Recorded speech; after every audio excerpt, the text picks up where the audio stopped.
प्यारे बच्चों, आज हम सीजी बोर्ड कक्षा 10वीं गणित विषय के बारे में कुछ बात करने वाले हैं। क्योंकि आपको पता है कि 3 मार्च से कक्षा 10वीं का परीक्षा स्टार्ट हो रहा है। इससे पहले हम गणित विषय के बारे में बच्चे काफ़ी डरे रहते हैं कि हम परीक्षा की तैयारी कैसे करें। तो आज इस डर को दूर करने के लिए हम कुछ अंकों का विभाजन लेके आए हैं, यानी कि समय का प्रबंधन। यानी कि हम विषय को, टॉपिक को किस तरह से अध्ययन करें, कितने टाइम दें, जिससे हम सभी प्रश्न को सही समय में हल कर सकें। कई बार बच्चे किसी भी प्रश्न को हल करने में काफ़ी समय लगाते हैं, तो कम से कम ये प्रयास करें, आज की वीडियो के माध्यम से देखें और कोशिश करें कि कितने नंबर के प्रश्न को कितने समय में आप बना पा रहे हैं। तभी आप समय यानी मैनेजमेंट कर पाएंगे और परीक्षा में सभी प्रश्नों को आराम से आप हल कर सकते हैं।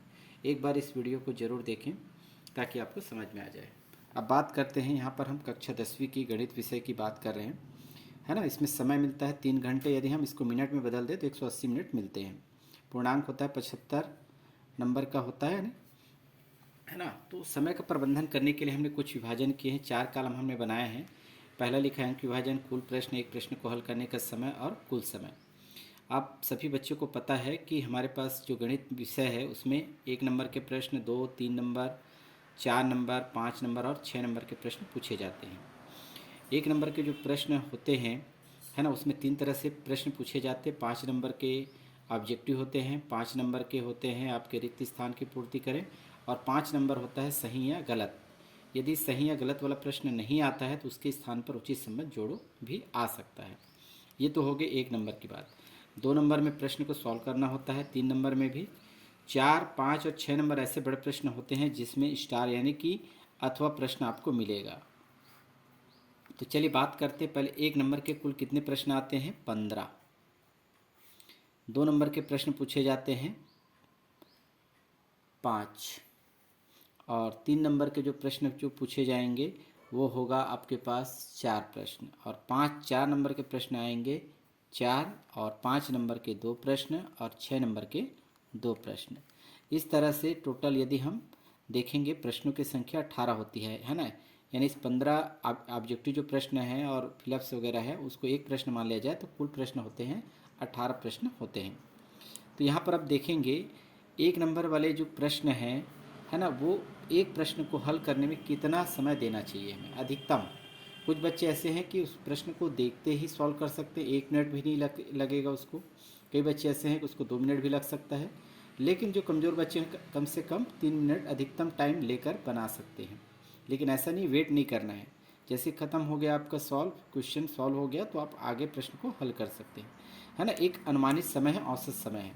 तो अधिकतम हम मान लेते हैं कि 1 नंबर वाले एक प्रश्न को हल करने में 3 मिनट लगता है। तो इस तरह से 3 का गुना 15 से कर दें, क्योंकि 15 प्रश्न हैं तो 15 तिया 45 मिनट लगेंगे। इसी प्रकार से 2 नंबर वाले 5 प्रश्न आते हैं। यदि हम इसको कितने मिनट में बना सकते हैं अधिकतम, तो अधिकतम मान लेते हैं एग्जाम्पल के तौर पे 5 मिनट, एक प्रश्न को हल करने में 5 मिनट।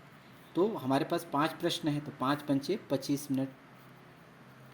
इसी प्रकार से यदि हम 3 नंबर वाले प्रश्न 4 हैं और यदि हम इसको 6 मिनट लगाते हैं एक प्रश्न को हल करने में, तो 6 और 4 प्रश्न हैं तो 6 चौं 24 मिनट।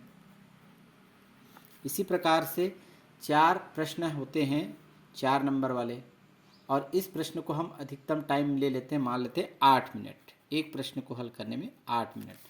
तो 8 चौं 32 मिनट होगा हल करने में समय।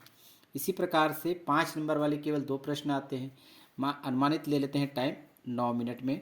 इससे पहले भी आप हल कर सकते हैं, चाहे इसे 4 मिनट में भी हल कर सकते हैं, 5 मिनट में। लेकिन हम अधिकतम मान के चलते हैं और देखते हैं कि हमारे पास टाइम का मैनेजमेंट करते हैं, फिर भी हमारे पास समय बचता है या नहीं। इसी प्रकार से 9 गुना 2 होगा तो गुना करेंगे तो 18 मिनट लगेंगे 2 प्रश्न को हल करने में। 6 नंबर के बड़ा प्रश्न होता है ना, 2 प्रश्न आते हैं और एक प्रश्न को हल करने के लिए मान लेते हैं 10 मिनट, और 2 प्रश्न है तो 10 दूनी 20 मिनट, है ना।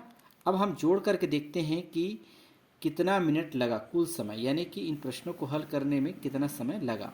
5 5 10 4 14, है ना, 14, और ये हो जाएगा 2 16, और 16 8 24, 24 का 4 हासिल लाया 2, है ना। 2 4 6, 6 2 8, 2 10, 3 13 14 15 16, यानी 164 मिनट लगे पूरे प्रश्न को हल करने में। और हमें अधिकतम टाइम कितना दिया गया है, 180 मिनट, यानी कि हम 164 मिनट में भी हम आसानी से इस क्वेश्चन को हल कर पा रहे हैं। फिर भी हमारे पास कितने मिनट और शेष बच जाएगा, शेष बचेगा हमारे पास 16 मिनट। तो 16 मिनट में हम क्या कर सकते हैं, बनाए हुए प्रश्नों को हम चेक कर लेना चाहिए। तो चेक ज़रूरी है, क्योंकि सरसरी तौर पर हम देखेंगे तो कुछ गलतियां भी मिल जाती है, तो तुरंत उसको हम सॉल्व कर सकते हैं या हटा सकते हैं उस चीज़ को। तो इसमें ध्यान रखना है समय का, और समय महत्वपूर्ण होता है। तो इस तरह से आप तैयारी करेंगे, है ना, गणित विषय कक्षा 10वीं का, तो आप बेहतर ढंग से हल कर पाएंगे। इसका मतलब यह है कि आपके पास अभी परीक्षा की तैयारी कर रहे हैं, तो परीक्षा की तैयारी कर रहे हैं तो 2 नंबर वाले प्रश्न को आपको हल करने में कितना समय लगता है यह देखें। या फिर कोई मॉडल पेपर होगा, है ना, पूरे 18 क्वेश्चन हैं, यदि आप उसको बना के देखते हैं तो आप मैनेजमेंट करके देखिएगा कि क्या वो 164 मिनट या उससे कम समय में हम बना पा रहे हैं, तभी आप समय का महत्व समझ पाएंगे। तो इस तरह से आप परीक्षा में तैयारी करेंगे तो अच्छे नंबर और अच्छे परिणाम आएंगे। ठीक, धन्यवाद।